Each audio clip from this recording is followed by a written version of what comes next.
निमिया के तीत पतैया बलम तनी जड़ से कटाई दा हो।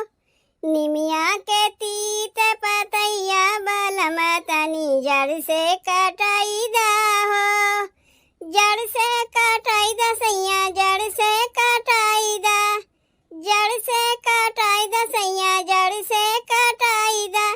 निमिया के तीत पतैया बलम तनी जड़ से कटाई दा हो।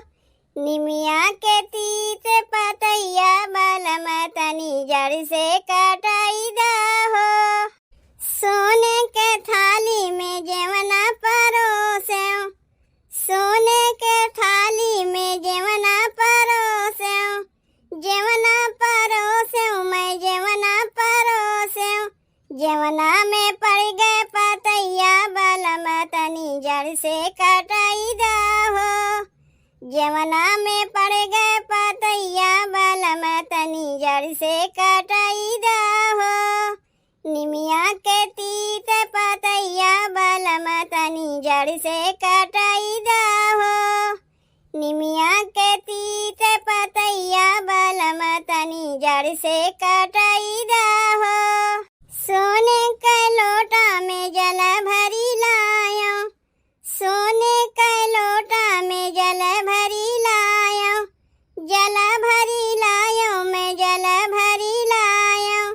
लोटवा में पड़ गए पतैया बलम तनी जड़ से कटाई दा हो। लोटवा में पड़ गए पतैया बलम तनी जड़ से कटाई दा हो। निमिया के तीत पतैया बलम तनी जड़ से कटाई दा हो। निमिया के तीत पतैया बलम तनी जड़ से कटाई दा हो। लौंगा इलायची के बिरवा लगाया। लौंगा इलायची के बिरवा लगाया। बिरवा लगाया मैं बिरवा लगाया। पनवा में पड़ गए पतैया बलम तनी जड़ से कटाई दा हो।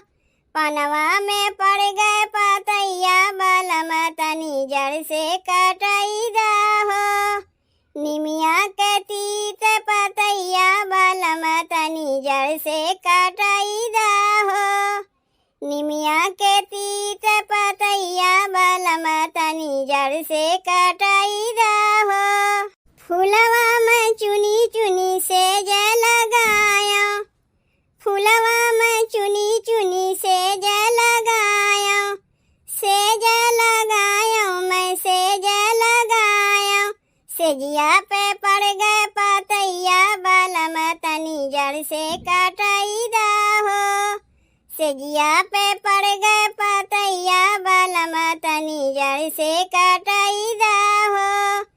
निमिया के तीत पतैया बलम तनी जड़ से कटाई दा हो।